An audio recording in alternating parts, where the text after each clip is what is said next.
내일은 늦습니다. 바로 지금 건강 365 영상 좋아요 눌러주세요. 사랑하는 가족에게 전하는 최고의 선물 건강 365 공유해 주시고 함께 해주세요. 건강 365 박광식의 건강 이야기, 오늘은 고혈압에 대한 말씀 나눕니다. 대한고혈압학회 이사장이시죠. 이대서울병원 순환기내과 편욱범 교수님 연결돼 있습니다. 안녕하십니까? 네, 안녕하세요. 네, 이대서울병원 편욱범입니다. 네, 반갑습니다. 요즘 그래도 이 가정 혈압계를 준비해두고 혈압에 관심을 갖는 분들이 참 많은 것 같은데요. 아마 이 혈압 수치가 그만큼 중요하다는 의미겠죠? 네, 아마 최근에 고혈압에 대한 관심이 많아지고요. 또 혈압을 잘 알고 조기부터 잘 관리하면 장기적으로 이제 심뇌혈관을 줄일 수 있다. 이렇게 알려져 있으면서 관심이 많은 것 같습니다. 오늘이 이제 5월 31일, 5월의 마지막 날인데요. 학회에서는 이 5월을 혈압 측정의 달로 진행했습니다. 지난 한 달 이 시간들 어떠셨나요? 네, 사실은 저희가 코로나 때문에 조금 많이 수정을 하긴 했지만 5월에 많은 사람들에게 혈압 측정이 얼마나 중요한지를 알리는 그런 여러 가지 캠페인도 진행을 하고 유튜브도 만들고 또 사회 각계에 어떤 관심을 모으려고 저희가 노력을 좀 했습니다. 아무래도 그래도 코로나19로 인해서 사회적 거리두기, 생활 속 거리두기, 이런 상황에서 좀 조심스러운 부분들도 많았을 것 같아요. 네, 맞습니다. 그래서 사실은 이런 것들이 오프라인으로 대면으로 하는 게 좀 여러 가지 한계가 있고 또 제한도 있어서 저희가 온라인도 많이 좀 그냥 같이 하면서 좀 일을 진행을 해야 되는데 이번에는 좀 원치 않게 좀 모두 온라인으로 진행하게 되었습니다. 온라인으로 이제 진행을 했다는 거는 좀 구체적으로 어떻게 진행했는지 좀 궁금한데요. 예, 유튜브로 해서 질병관리본부장님 또 이사장, 그다음에 저희 학회 홍보이사이신 김혜경 지도해서 여러분들이 참여를 해서 관심을 좀 촉구를 했고요. 그다음에 많은 사람들이 자기 혈압 측정하기 해서 그거를 인스타그램에 올리거나 하면은 저희가 잘된 사람들은 추첨을 해서 상품도 드리고 해서 이런 것들이 좀 많은 사람들에게 혈압 측정이 중요하다라는 것을 온라인상으로 알리게 되는 그런 캠페인도 진행을 했습니다. 캠페인이 필요한 그만큼 또 우리가 혈압에 무관심하다는 얘기가 아닐까 또 이렇게 해석할 수 있을 것 같은데요. 교수님, 그러면 이 심뇌혈관의 위험인자 중에 하나가 고혈압인 거죠? 네, 맞습니다. 전 세계에서 가장 많은 사람들이 심뇌혈관 질환으로 사망에 이르고 있고요. 우리나라도 심장질환과 뇌혈관 질환이 각각 두 번째, 세 번째 사망 원인인데요. 이런 사망에 고혈압이 가장 강력한 위험인자입니다. 그런데 이렇게 위험한 고혈압을 우리나라 사람의 한 3분의 1, 한 1,100만 명이 가지고 있고 그 와중에도 35%에 해당하는 한 3분의 1쯤 되는데 본인이 고혈압을 가지고 있는지 인지하고 있지 않아서 이런 캠페인이 필요한 겁니다.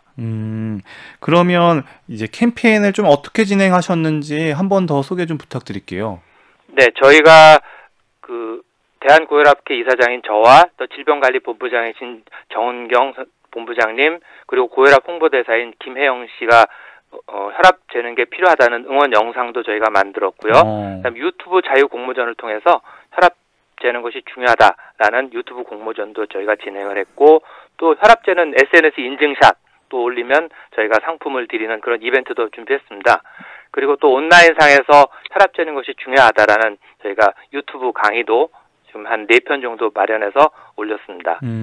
이렇게 혈압 측정이 중요하다 이걸 캠페인으로 진행하셨다고 이제 하셨는데요. 그러면 네. 말이 나온 김에 혈압 재는 법, 혈압 측정 여기 좀 청취자 여러분한테 꼭 전달해야 될 내용이 있다면 어떤 게 있을까요? 네, 혈압은 증상이 있을 때 한두 번 재고하는 것이 아니라요. 매일 같은 시간 같은 조건에서 혈압을 재는 게 중요한데 아침에 일어나서 충분히 안정을 하고 한 5분 안정하고 2분 간격으로 2번 재고 또 자기 전에 마찬가지로 5분 안정하고 2분 간격으로 2번 재고 이렇게 하는 혈압을 저희가 여러 번 재서 평균을 하는 것이 일반적으로 재는 방법이고요. 그 외에 머리가 아프거나 해서 추가적으로 측정을 하긴 하지만 이럴 때는 대부분은 증상이 있을 때 혈압을 재는 것은 평상시 혈압보다 높게 나올 가능성이 있어서 그런 것은 참고적으로만 저희가 활용을 합니다. 그러면 이제 국내 이제 고혈압 유병률 앞서서 잠깐 언급은 해주셨는데요. 네. 유병률은 지금 어떻게 이제 변화 추이나 이런 것들이 지금 되고 있나요? 네, 지금 작년, 재작년 2018년도에 나온 저희 그 팩트시트에 의하면 한 29%로 되어 있고 1,100만 명입니다. 근데 이런 고혈압이 약간은 그 증가 추세 내지는 뭐 사실 이게 줄어야 되는데 줄지 않고 약간 증가 추세에 있는 겁니다. 그러면 줄어들지 않고 증가 추세라는 거는 지금 계속 심내혈관의 위험 요인이 계속 우리가 상존하고 있고 계속 경각심을 가져야 된다 이렇게 볼 수 있을까요? 네, 맞습니다. 그러면 이제 혈압에 대해서 본격적으로 질문 드려볼까 하는데요. 이 적정 네. 혈압의 기준 어떻게 설명될까요? 네, 혈압은 가장 심장혈관 질환의 심내혈관 질환의 위험도가 낮은 혈압 수준이라는 게 120에 80 미만입니다. 그래서 이런 것들을 저희가 정상 혈압으로 정의를 하고 있고요. 근데 이제 이런 혈압의 정의는 이전에 서양인을 통해서 많은 연구를 통해서 수백만 명을 통해서 저희가 알려진 거고요. 그다음에 고혈압이라고 된 것은 140에 90으로 되어 있습니다. 그러면 120에 80과 140에 90 사이에 있는 혈압, 이런 군들은 심내혈관 질환의 위험도는 있지만 그다음에 향후에 140에 90 이상으로 올라갈 가능성이 있어서 잘 관리가 필요한 군, 이렇게 구분하시면 되고, 저희가 이런 혈압에 대해서 고혈압 전 단계, 주의를 요하는 혈압, 그런 의미로 저희가 명명을 했습니다. 그러니까 120에 80 아래의 혈압이 정상이고, 그리고 140에 90 이상이면 고혈압에 해당되고, 그리고 그 사이에 해당된다면 뭐 130에 80이나 130에 85나 이렇게 나오면 좀 주의해야 되는 사람들, 이렇게 생각하면 될까요? 네, 맞습니다. 올해 특히 이 고혈압 학회에서 혈압 측정을 강조한 이유가 뭘까요? 네, 그것은 최근 10년간 고혈압이 인지율과 치료율 또 조절률이 더 이상 좋아지지 않고 답보 상태에 있는 것에 대한 고혈압 학회 회원들과 또 우리나라 심내혈관 질환의 어떤 유병률의 위험도를 걱정하는 분들에 대한 경각심입니다. 서양 같은 경우는 심내혈관 질환이 줄어들고 있는데 우리나라는 늘고 있거든요. 거기에 최근 10년간 고혈압의 인지율, 치료율, 조절률이 좋아지지 않고 있는 것이 하나의 큰 원인이 될 수 있겠다라는 그런 경각심에서 혈압 측정이 중요하고, 많은 사람들이 혈압을 알게 되고 치료에 참여하게 되고, 그래서 심내혈관 질환을 줄일 수 있는 조절률에 도달할 수 있도록 하자라는 것이 저희가 혈압 측정을 강조하게 된 계기가 됩니다. 앞서서 이제 혈압의 기준을 우리가 들어봤는데요. 사실 혈압의 기준들이 외국이나 이런 언론에서 또 국제적인 기준, 뭐 이런 혈압 기준은 조금 더 엄격한 뭐 그런 경향도 있다는 얘기를 들어서요. 뭐 이런 것들이 우리나라하고는 좀 차이를 좀 두는 게 맞나요? 네, 지금 이제 미국에서는 130에 80으로 혈압 기준을 좀 더 강화해서 혈압 조절의 필요성을 좀 더 강화했다고 보시면 됩니다. 이제 그렇다고 이제 그런 혈압 기준을 우리나라가 과연 그대로 받아들일 것이냐라는 것에 대해서는 여러 가지 학회에서 또는 전문가들 사이에 토론이 있었고, 이것은 저희만의 토론이 아니라 미국이 아닌 유럽 사람들과의 토론도 같이 했었습니다. 근데 아직까지는 130에 80으로까지 낮추는 것보다는 140에 90을 유지하는 게 좋겠다고 저희가 의견을 모았고, 그렇다 그래서 130에 80인 사람들의 혈압을 간과하지는 말자. 그래서 저희가 고혈압 전 단계 주의 혈압이라는 말로 해서 관리가 필요한 혈압이라는 것은 반드시 우리가 사람들에게 알리고 또 실제적으로 관리하게 하자라는 그런 겁니다. 이렇게 좀 우리나라하고 국제적인 차이를 갖다가 인정하고 들어가는 건 어떤 인종의 어떤 특성이나 차이가 어떤 고려된 걸까요? 그렇진 않고요. 사실은 이것은 미국 사람들 대상으로 하는데, 미국 사람들 중에서도 미국에서도 아시안도 있고 또 흑인도 있는데 그런 사람들이 다 포함된 연구이긴 하거든요. 근데 그 결과를 해석하는 데 있어서 미국에서 한 그런 어떤 정책적인 판단이죠. 그런 것들이 한국과 유럽에서는 그런 정책적 판단에 있어서 조금 무리가 따른다라고 판단을 하는 겁니다. 사실 그래서 지금 어떤 인종적인 차이라기보다는 그 정책적 판단을 얼마나 적극적으로 반영할 것인가라는 그런 어떤 뭐 판단의 차이라고 보시면 됩니다. 그러면 이 혈압은 나이가 들면서부터 관심을 갖게 되는 것 같아요. 그래서 네, 맞습니다. 비교적 젊은 분들은 사실 120에 80, 이 혈압의 어떤 지금 기준도 사실 좀 익숙치가 않은 것 같고요. 주변에 혈압 측정기가 있어도 본인 일은 아니라고 생각하고 그냥 지나가는 경우도 많은 것 같은데요. 어떻게 보십니까? 네, 맞습니다. 아직 이제 많은 사람들이 고혈압은 나이 든 사람의 병 또는 그때까지 치료를 해야 되고 한번 먹기 시작하면 평생 먹어야 되니까 가능하면 늦게 먹어야 되고 뭐 이런 식의 어떤 사회적 통념 같은 게 있긴 한데요. 아마 뭐 잘 아시겠지만 우리나라 젊은이들이 가장 치열하게 경쟁하고 열심히 일하고 바쁘게 살고 그렇지 않습니까? 네. 그러다 보니까 혈압 증상도 없는 고혈압에 관심을 갖게 되기가 쉽지 않은 거죠. 하지만 그렇게 관심을 갖지 않다 보니까 혈압 관리가 늦어지고 또는 그 관리가 잘 안 돼서 이 사람들이 나중에 심뇌혈관 질환으로 고생하는 게 계속 연이어지니까 우리나라가 고혈압도 치료가 좋아지지 않고 있고 심뇌혈관 질환이 늘어나고 있는 하나의 원인이라고 저희가 보는 겁니다. 그러면 젊은 20, 30대 들으시는 분도 계실 텐데 혈압 수치에 대한 좀 이해가 좀 필요할 것 같아요. 그러니까 120에 80 알고 계신 분들도 많지만 혈압 이 수치를 좀 어떻게 좀 알아두면 될까요? 네, 120에 80 이하는 가장 심장혈관 질환과 뇌혈관 질환의 위험도가 낮은 군이고요. 140에 90 이상은 고혈압이 있으므로 우리가 어떻게든지 간에 140에 90 이하로 낮춰야 되는 군이고요. 그 사이에 있는 군, 즉 고혈압 전 단계에 있는 군들은 약까지 쓸 필요는 없지만 운동을 한다든가 식이요법을 한다든가 하는 생활 개선 요법이 반드시 필요한 군이고 이 군에서는 혈압을 잘 측정해서 고혈압 전 단계에서 고혈압으로 이행되지 않게끔 이행된다 하더라도 가능한 한 늦게 되게끔 이렇게 관리가 필요하다라는 거고 우리가 고혈압은 증상이 없기 때문에 증상으로 나타날 때는 이미 늦은 경우가 많습니다. 그래서 조기에 잘 관리를 하게 되면 우리가 태어날 때 얼마큼 살지는 모르지만 그만큼의 삶을 또 건강하게 살게 하는 그런 것들을 우리가 담보받을 수 있다 이렇게 생각할 수 있습니다. 제가 더 궁금한 거는 그러니까 120이란 숫자하고요. 그리고 80이란 숫자가 사실은 처음 듣는 사람들은 이게 수축기 혈압하고 이완기 혈압에 대한 개념도 좀 없을 것 같아서 여쭤본 건데요. 네. 그러니까 120하고 80이라는 이 두 가지 숫자가 나오나 봐요. 혈압을 측정하면요. 네. 혈압은 심장이 박동을 하면서 심장이 수축을 할 때 그때 압력이 120에 달하는 거고요.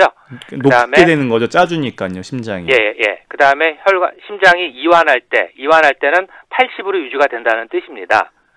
그래서 심장이 수축을 할 때 혈압이 120까지 올라가고 심장이 이완하는 동안에 너무 떨어지지 않고 80 정도가 유지가 된다라는 의미로 해서 120에 80이라는 것이고 그 이름이 수축기 이완기 혈압이라고 저희가 부르는 겁니다. 그러면 이 숫자가 그냥 120, 80 이렇게 두 가지가 나온다는 얘기인데 네. 만 예를 들어서 뭐 앞에 수축기 혈압의 숫자는 120인데 네. 뒤에 이완기 혈압의 숫자는 뭐 90이거나 그러니까 높은 쪽에 120에 80이거나 뭐 120에 90이거나 뭐 이런 경우도 있을 수가 있거나 아니면 반대로 뭐 앞에 수축기 혈압이 160인데 이완기는 뭐 한 80이거나 뭐 이럴 수도 있나요? 네, 맞습니다. 굉장히 중요한 지적이신데요. 둘 중에 한 가지가 높으면 고혈압이 되는 겁니다. 그 중에 두 가지 다 높으면 고혈압이 되는 게 아니고 둘 중에 한 가지가 높으면 고혈압이 되고요. 나이가 많으신 분들은 수축기 혈압이 올라가는 경향이 있고 나이가 젊으신 고혈압 환자들은 이완기 혈압, 즉 밑에 있는 혈압이 올라가는 경향이 있어서 말씀하신 대로 연세가 많으신 분들은 170에 80 이렇게 되는 수가 있습니다. 그게 흔한 거고요. 젊으신 분들은 위는 130, 40밖에 안 되는데 밑에 혈압이 100 정도가 되는 겁니다. 그래서 우리가 나이가 드신 분, 젊으신 분에 따라서 어느 수치가 올라가느냐가 다를 수 있고요. 그런 것들은 어느 숫자이냐에 상관없이 둘 중에 한 가지가 올라가면 고혈압이라고 저희가 진단을 합니다. 그러면 고혈압도 정도가 심한 숫자가 올라갈수록 정도가 심할 텐데 그러니까 고혈압도 뭐 1기, 2기, 뭐 3기, 4기 뭐 이렇게 분류가 됩니까? 네, 맞습니다. 그래서 고혈압은 140에 90에서 그다음에 180에 100 이렇게 160에 100 해가지고요. 140에 90에서 160에 100까지는 1기라 그러고 그다음에 160 그다음에 180 이렇게 해가지고 1기, 2기, 3기로 저희가 나누고 있습니다. 그러니까 고혈압 3기면 정말 심각한 단계인 거네요. 예, 그 3기면은 빠른 시간 내에 혈압이 낮아지도록 저희가 환자들에게 그 경각심을 좀 빨리 알려야 되고, 또 만약에 한 달 있다 혈압을 잰다 그러면 그분들은 좀 더 빠른 시간 내에 혈압을 재 그럴 가능성이 있고, 처음에 약도 한 가지 쓰는 게 아니라 두 가지, 세 가지 쓸 수 있고, 이렇게 두 가지 쓸 수 있습니다. 처음부터 아예. 그러면 사실 고혈압, 혈압을 측정한다라고 할 때 많은 분들이 혈압을 처음에 쟀을 때는 좀 높게 나타나고 어떤 분은 또 낮게 나타나고, 그러니까 혈압을 연속적으로 여러 번 측정할 때마다 숫자가 좀 달라지더라고요. 네, 맞습니다. 그래서 혈압이 높다 낮다를 이렇게 이게 절대값이면 딱 믿겠는데 계속 변하니까 사람들이 네, 좀 맞습니다. 예. 긴가민가 하다가 또 그냥 괜찮겠지 하고 또 넘어가고 이런 경우들도 많은 것 같아요. 네, 그래서 혈압은 우리 몸의 어떤 자율신경계에 영향을 받기 때문에 교감신경과 부교감신경 이런 것들의 영향을 받아서 올라갔다 내려갔다를 계속 반복하면서 끊임없이 변하는 게 혈압입니다. 그래서 우리가 혈압을 잴 때는 늘 같은 조건으로, 즉 편안한 곳에서 5분간 안정을 하고 그다음에 2분 간격으로 2번을 재고 이렇게 여러 번을 재서 그 평균 혈압, 이걸 가지고 저희가 고혈압이 있다 없다를 판단하는 것이 맞고요. 우리가 올라가는 거 한 번 가지고 고혈압 진단을 하는 것은 좀 성급하게 고혈압을 진단할 가능성이 있습니다. 그러니까 좀 여러 번 측정을 해봐야 되는 거고, 그리고 본인의 감정 상태나 흥분하거나 뭐 본인이 막 좀 운동을 했다거나 이런 거에 영향을 받기도 하죠?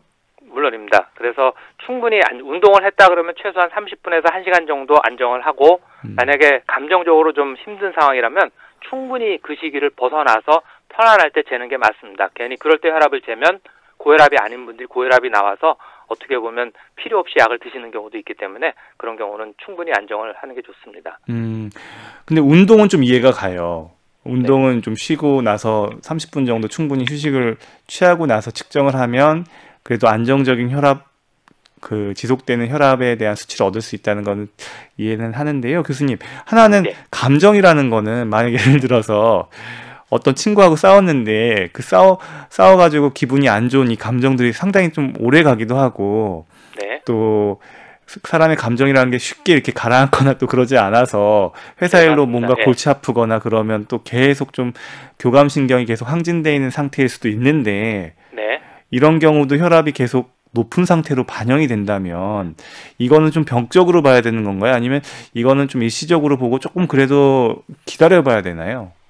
제 생각에는 만약에 그런 어떤 스트레스 또는 감정적인 어떤 불안성 이런 것들은 만약에 그런 것이 해결이 된다면 혈압이 떨어질 가능성이 있기 때문에 어떻게 보면은 정신건강의학과의 도움을 좀 받아서 해결할 수도 있는 것 같고, 어떤 경우는 해결이 안 되는 감정적 불안함도 있을 겁니다. 가령 난 직장에 갈수록 스트레스 받아서 어렵겠다. 그러면 직장을 안 다닐 수 없다. 그렇다 그러면 이것은 저희가 안고 살아야 되는 그런 스트레스도 있잖아요. 네, 맞습니다. 그런 것들은 사실 그런 상태에서 혈압을 측정하고 그 상태에서 물론 이제 다른 방법으로 그런 스트레스라든가 감정의 불안함을 줄이는 노력을 먼저 하고, 그런 노력에도 불구하고 꾸준하게 남아있다 그러면 그 상태에서 혈압을 재서 결국은 약을 투여하게 되겠죠. 그리고 나중에 정말 오랜 세월이 지나서 그게 다 해결돼서 혈압이 낮아졌다 그러면 혈압약 끊을 수도 있는 겁니다. 혈압약 끊을 수도 있다. 혈압약은 평생 먹어야 되는 줄 알았는데 그건 또 잘못된 상식인가요?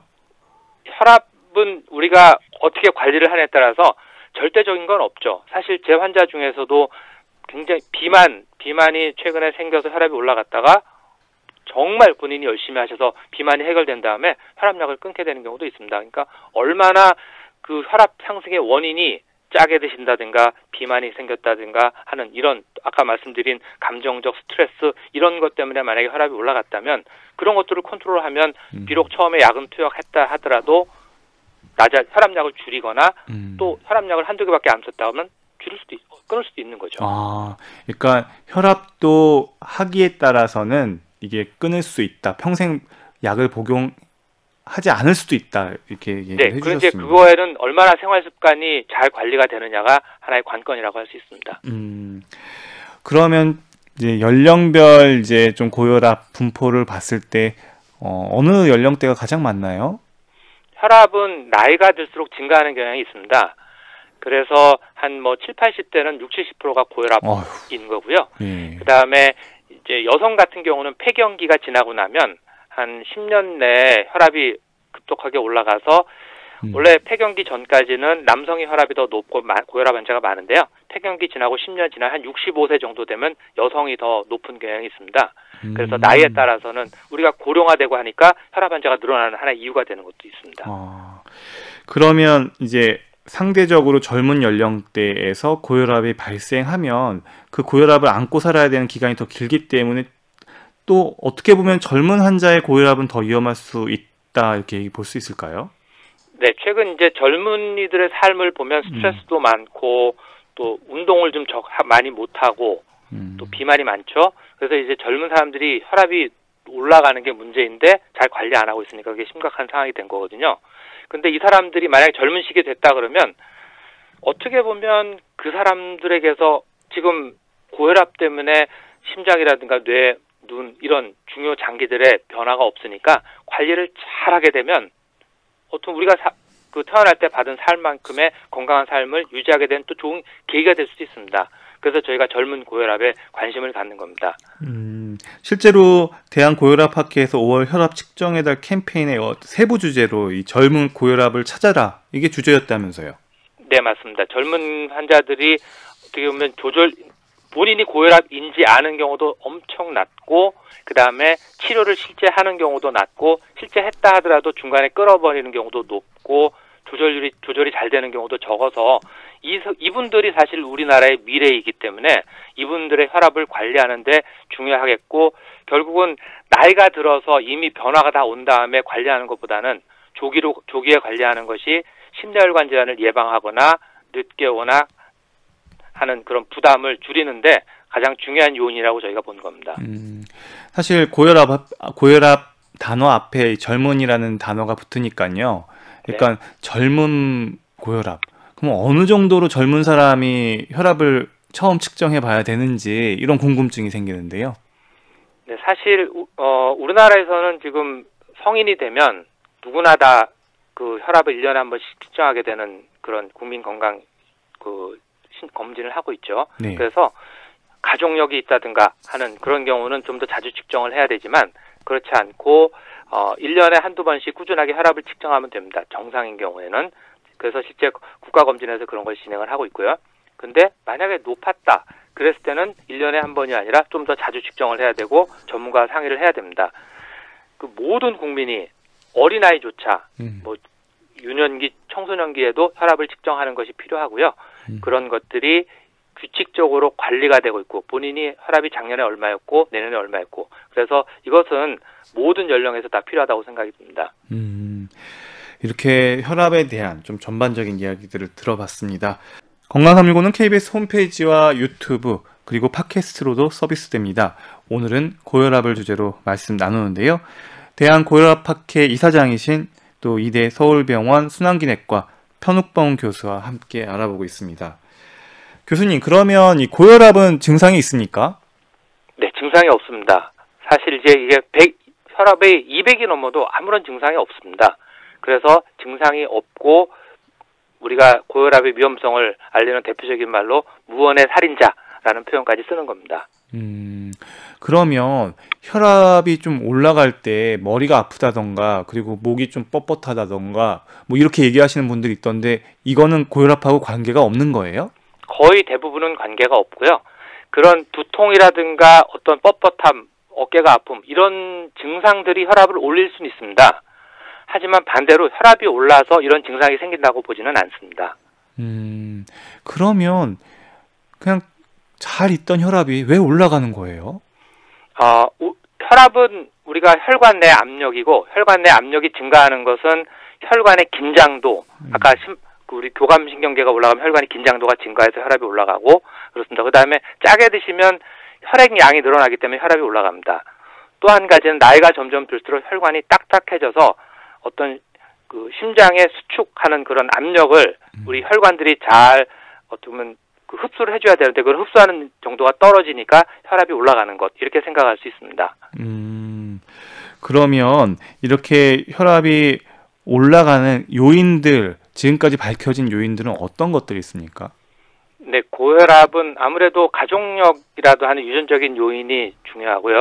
거기 외에 환자가 짜게 드신다든가 또는 운동을 안 한다든가 비만이 있다든가 하는 것도 우리가 스트레스 이런 것들이 통합적으로 작용해서 유전적인 요인과 환경적인 요인 이런 것들이 통합적으로 작용해서 고혈압이 온다고 생각을 하고 있고 최근에 우리나라가 급격하게 고령화되는 것도 고혈압이 늘어나는 한 가지 원인이 될 수 있습니다. 그러니까 고혈압 위험 요인을 정리해 보면 유전적인 요인하고 환경적인 요인을 나눌 수가 있고 그 다음에 네. 나이도 중요하고 그 다음에 비만도 영향을 미친다 이렇게 할 수 있고 방금 환경적 요인을 얘기해 주셨는데 환경적 요인은 좀 세부적으로 좀 설명을 해주시면 어떤 것들이 있을까요?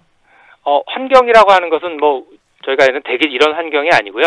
자기가 생활 패턴이라고 보시면 됩니다. 운동 부족, 스트레스, 그다음에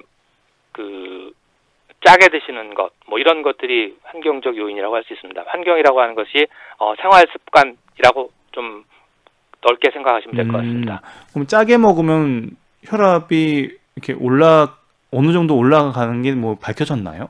네, 짜게 드시는 분들이 혈압이 올라간다는 것은 이미 잘 알려져 있고 그런 분들에게서 덜 짜게 드셔서 혈압을 낮출 수 있다는 것도 이미 알려져 있습니다. 잘. 그럼 흡연은 어때요? 흡연은 혈압하고는 직접적인 연관은 없습니다. 그런데 담배를 태우게 되면 동맥이 딱딱해지는 그런 변화가 오기 때문에 장기적으로는 아까 말씀드린 대로 심장에 수축하는 압력을 혈관이 흡수를 해서 혈압을 올라가지 않게 해야 되는데 담배 자체가 혈관의 병을 일으키니까 2차적으로 혈압을 올릴 수 있는 원인이 될 수 있죠. 2차적으로. 네. 그러면은 어떤 고혈압이라는 게 방금 이야기한 여러 가지 요인들에 의해서도 발생하지만 또 다른 어떤 질환이나 질병으로 인한 2차성 고혈압도 있을 수 있지 않을까요? 네, 저희가 여러 가지 원인에 의해서 혈압이 발생할 수 있는데요. 한 가지는 우리가 2차적인 고혈압이라고 한다면 사실 전체 고혈압 환자의 한 5%밖에 되지는 않습니다. 그런 것들이 혈압을 올리는 물질을 만들어내는 어떤 종양이 있다든가 또는 콩팥병이 있다든가 하는 것들입니다. 그러니까 2차적으로 콩팥에 좀 문제가 있어도 혈압이 올라갈 수 있다. 그리고 네. 여러 가지 좀 다른 쪽 연관돼 있는 질병이 있을 때 혈압이 올라갈 수 있지만 전체 고혈압에 있어서는 한 5% 정도 비율로 좀 그렇게 많지는 않다. 이렇게 좀 정리해 볼 수 있겠네요. 네.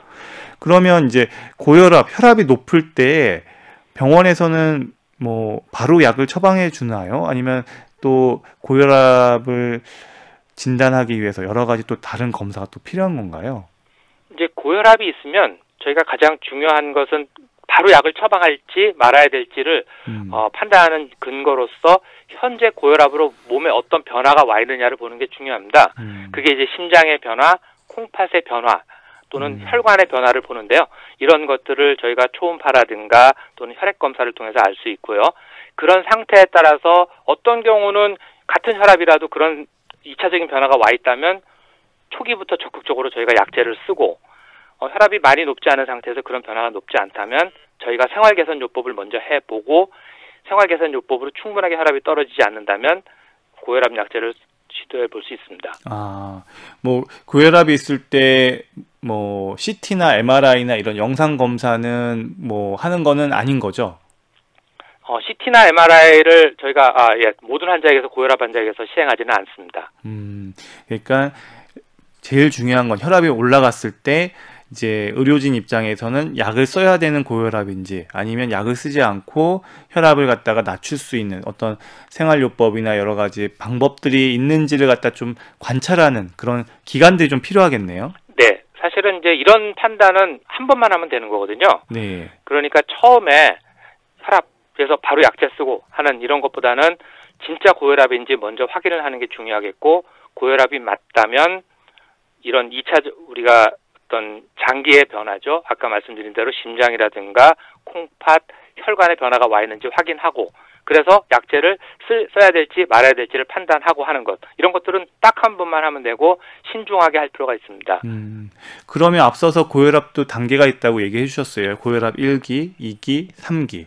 그럴 때 고혈압 뭐 160의 이상이거나 그러면 2기부터는 만약 환자분이 160이 넘었다 혈압이. 그러면 이 경우에도 조금 생활습관 교정을 기다려 보시나요? 아니면은 바로 약을 쓰자고 하시나요? 네, 제가 지금 말씀드린 내용은 사실 일기에 있어서는 저희가 그런 2차적인 변화가 와 있는지를 보고 판단하지만 2기에 있어서는 2차적인 변화 유무에 상관없이 저희가 바로 약제를 쓰는 것을 권고하고 있습니다. 아무래도 약을 안 썼을 때 얻는 것보다는 잃는 게 더 많다, 뭐 이런 판단이겠죠? 맞습니다. 저희가 약제를 쓴다고 결정을 하는 것은 이런 경우에는 약제를 쓰는 게 도움이 된다고 이미 증명이 되어 있는 경우이라고 보시면 됩니다.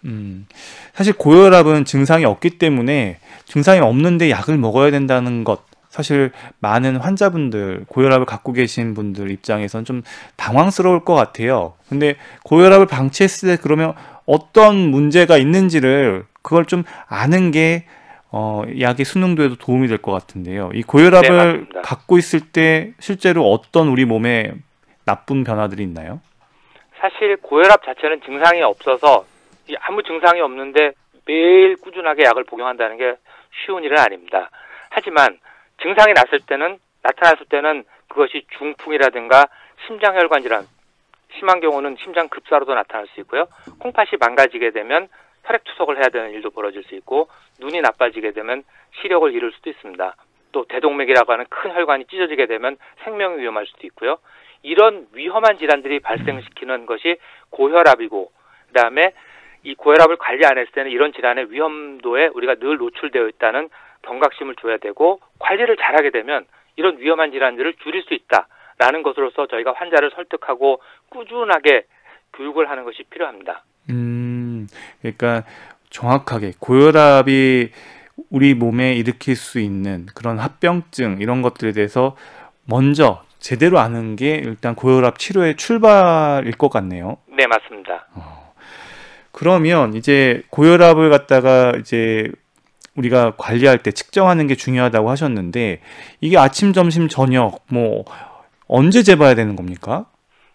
그 혈압은 하루에 2번 정도 측정을 하는데요. 네. 그러니까 아침에 기상 후에 소변을 보고 식사하기 전에 약 드시기 전에 혈압을 측정하고 충분히 5분간 안정하고 2분 간격으로 2번을 잽니다. 네. 그다음에 주무시기 전에 5분간 안정하고 2분 간격으로 2번 재면 하루에 4번을 재게 되겠죠. 네. 그래서 이렇게 해서 한 일주일 정도 잰 다음에 저희가 그 일주일간의 혈압을 평균을 해서 이분의 혈압 수준이 어느 정도다라고 판단하는 것이 저희가 그 가정 혈압을 측정하는 판단 기준입니다. 가정에서 혈압을 잴 때 손목에서 재는 혈압계도 있고 그 다음에 팔뚝에서 재는 혈압도 있는 것 같은데요. 팔목이라고 해야 되나요? 위팔이죠. 위팔이죠. 위팔에서 재는 혈압계도 있고 한데 뭐 아무거나 재면 되는 겁니까? 네, 혈압계는 기존에 나와 있는 대부분은 국제적인 기관에서 인증을 합니다. 정확도를. 그래서 그 인증된 혈압계를 사시는 것이 가장 중요하고요.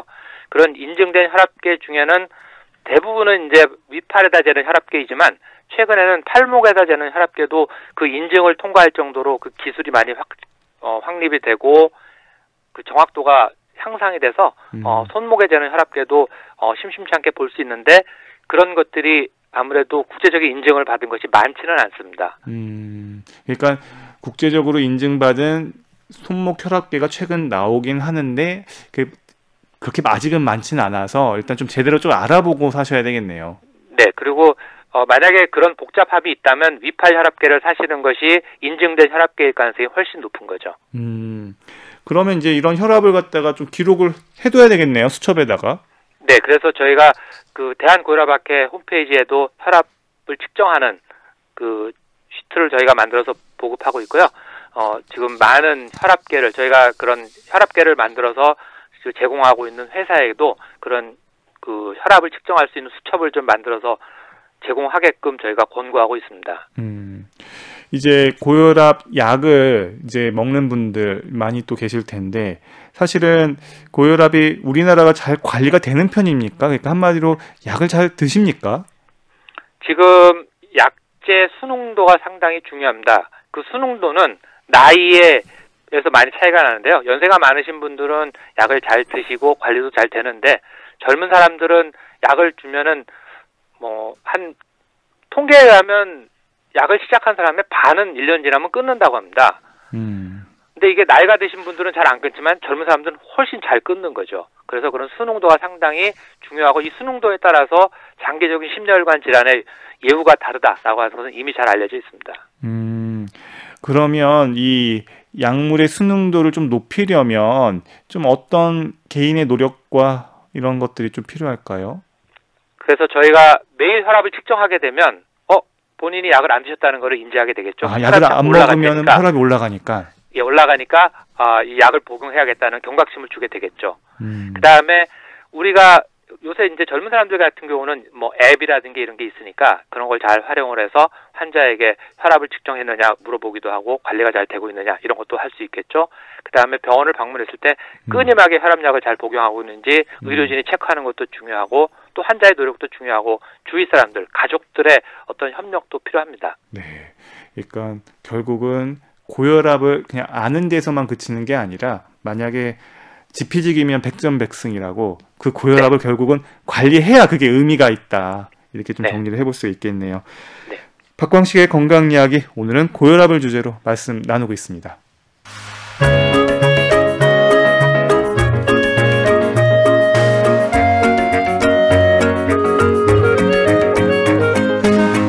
건강한 생활의 중심 KBS 라디오 건강 365.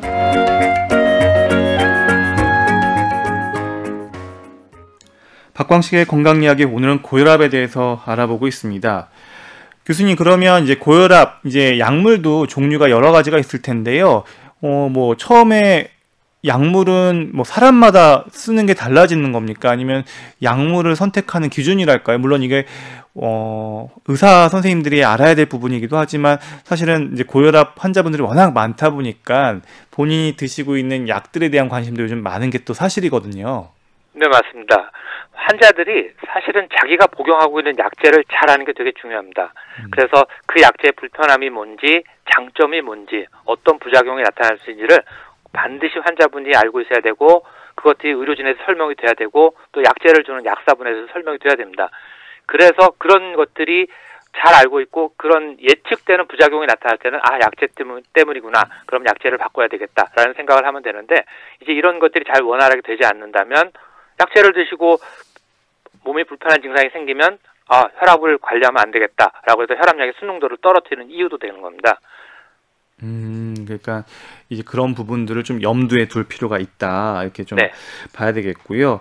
그러면 이제 140에 90 이상에서는 결국 의사 선생님을 이제 상담을 하고 의사 선생님의 말씀을 잘 따라서 이제 생활 습관이든 약물 요법이든 다 같이 병행을 하면서 이제 앞으로 장기간 잘 관리를 하는 게 중요하겠고, 그럼 140이 아닌, 그러니까 130에 80이나, 그러니까 정상과 고혈압 그 사이에 주의 단계에서는 좀 어떤 식으로 접근하는 게 좋을까요? 네, 아직 그 120과 140 또는 80과 90 사이에 있는 혈압에서는 약제를 써서 저희가 혈압을 관리했을 때 심혈관 질환을 예방할 수 있다는 그런 연구 결과는 없습니다.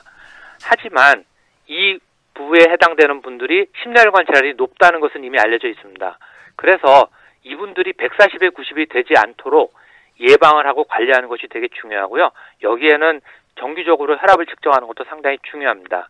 그래서 생활습관 말씀드린 대로 운동을 열심히 하고 덜 짜게 드시고 야채나 과일을 많이 드시고 그다음에 우리가 고기, 육류를 좀 적게 드시고 하는 것들, 이런 것들을 관리하는 생활습관 개선을 하는 것은 이 120에 80 이상인 모든 환자에게서 필요하다고 생각합니다. 교수님, 이렇게 고혈압에 대한 얘기 들어봤는데요. 이제 저희가 시민 여러분들한테 이제 고혈압에 대한 궁금증 리포터 전소연 씨께서 취재한 부분들이 있어요. 그래서 같이 한번 네. 들어보시고 질문에 대한 답변 부탁드립니다. 네. 보통 고혈압은 나이 들어서 많이 찾아오는 병으로 알고 있는데 제가 30대 중후반 정도밖에 안 됐거든요. 근데 뒷목도 많이 땡기고 또 자고 일어나면 어깨나 이런 데가 많이 결리고 그래서 혈압이 높아져서 그런가 싶기도 하고요. 또 손 같은 데가 자주 부어가지고 그래서 손가락 끝이 약간 굳은 살 베긴 것처럼 딱딱해지면서 이렇게 좀 감각도 약간 둔하고 이런 느낌이 있는데 이게 고혈압하고 관련이 있는 건지 너무 궁금합니다. 저는 좀 약간 마른 편이거든요. 근데 마른 편이라서 사실은 근육량을 좀 늘리려고 운동을 하려고 헬스장에 갔는데 거기서 체지방 검사를 해보니까 체지방이 정말 높게 나왔어요. 근데 마른 비만이라는 것도 있다고 하더라고요. 그런데 저 같은 사람 고혈압 좀 위험하지 않을까 하는 생각이 들고요. 좀 그런 말을 듣고 나서 제가 채식 위주로 하고 있는데 그럴 때 이제 고혈압으로부터 좀 자유로울 수 있을까 이것도 참 궁금합니다. 그리고 마지막으로요. 저희 부모님 두 분 다 고혈압이어서 그 약을 드시고 계세요. 하루에 하나씩. 그런데 저 같은 경우는 가족력이 있다 보니까 더 고혈압 위험이 높을 것 같은데 어떻게 되는지 어떻게 또 예방을 해야 되는지 가르쳐 주세요. 고혈압은 이제 보통 이제 80에 120이 정상이다 이렇게 보통 알고 있잖아요. 근데 혈압약을 그러니까 정상 수치는 알고 있지만 혈압약을 시작을 할 때 얼마나 혈압이 높을 때 저희가 혈압약 시작을 해야 되는지 그리고 아무래도 나이가 들면 혈압이 조금 올라가는 걸로 아는데 젊은 사람과 나이 드신 분의 정상 혈압치가 혹시 다른지 아니면 혈압약을 시작해야 하는 그 혈압의 수치는 좀 어떻게 차이가 있는지 뭐 그런 게 좀 구체적으로 궁금합니다. 네, 여러 가지 질문을 주셨습니다. 일단은 그 30대 후반의 여성분이신데 뒷목이 많이 땡긴다 이런 얘기를 하셨고 어깨도 좀 많이 결리는 편이고요. 이제 무엇보다도 이 손에 감각이 좀 끝에 없다라고 얘기하시면서 이렇게 둔한 감각, 근데 굳은 살도 좀 많이 배겼다라고 얘기를 하는데 그럼 혈액순환과 좀 문제가 있어서 보니 고혈압일 수 있지 않을까라는 생각을 하신대요, 교수님. 이런 경우는 어떻게 그럼 고혈압과 연관이 있다라고 좀 생각을 해서 좀 치료를 받으셔야 되는지 궁금합니다. 네, 말씀만으로 네네. 어떤 증상이 무엇 때문에 생겼다라고 알 수는 없지만 네. 아마도 그 어깨가 뻐근하거나 두통이 있거나 손끝이 저리거나 한 것들은 고혈압과 관련이 없을 가능성이 높긴 합니다. 네. 그래서 아까 말씀드린 대로 혈압이 높아서 이런 증상이 생긴다기보다는 이런 증상들이 혈압을 올리는 그런 경우가 더 많기 때문에 네. 좀 해석에 있어서 굉장히 조심해야 되는 것이 중요하고 네. 아마도 이런 증상이 있는 다른 원인을 좀 찾아보시는 게 더 중요할 거라는 생각이 듭니다. 네, 혈액순환 때문에 이렇게 그러면은 손에 감각이 없거나 손이 저리거나 이럴 수도 있는 건가요?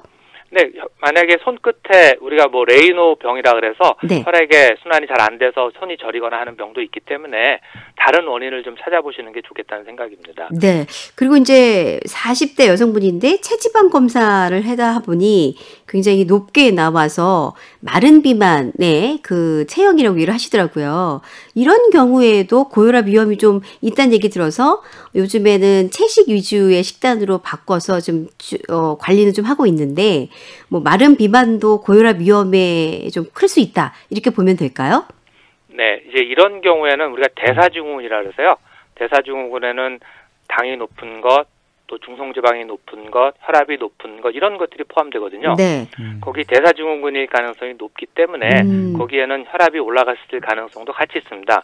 대사증후군은 고혈압만 있는 환자분보다는 훨씬 더 심내혈관 질환의 위험도가 높기 때문에 한번 그런 것이 있는지 확인을 해보실 필요가 있습니다. 거기에는 비만도 상당히 중요한 요인이 됩니다. 네. 그리고 중요한 건 또 이 분의 부모님이 다 고혈압이 있어서 결국은 약을 드시고 있다 보니 본인도 이제 나중에 좀 시간이 지나면 이 고혈압 위험이 또 생길 수밖에 없는 상황이 되니까 그럼 지금부터 어떤 관리들을 좀 해야 되고 어떻게 좀 대처를 해야 좋을지도 궁금하시다고요.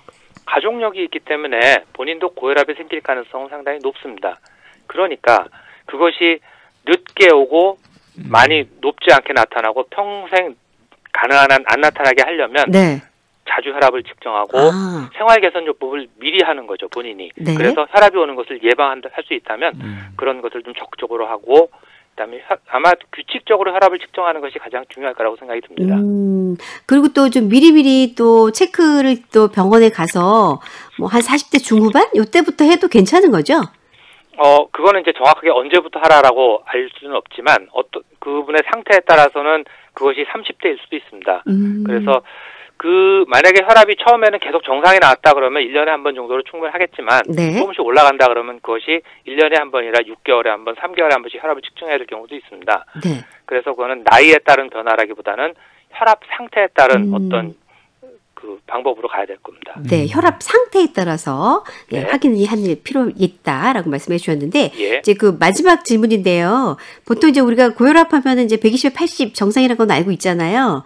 네. 근데 사실은 혈압약을 시작해야 되는 부분에 있어서는 어떤 경우일 때 혈압약을 먼저 딱 시작해야 되는지도 사실 궁금하다고 하시고 또 이렇게 나이가 들면 아무래도 혈압이 좀 올라가잖아요, 교수님. 네. 그러다 보니까 이게 젊은 사람과 나이 드신 분의 정상 혈압과 좀 그런 혈압치가 좀 다른지 혈압약을 시작해야 하는 그 어떤 혈압의 수치도 좀 차이가 있을 수 있는지도 궁금하시다고요. 네. 일단은 140에 90을 고혈압으로 정의하는 것은 나이에 따라서 차이를 두진 않습니다. 네네. 모든 사람이 다 똑같습니다.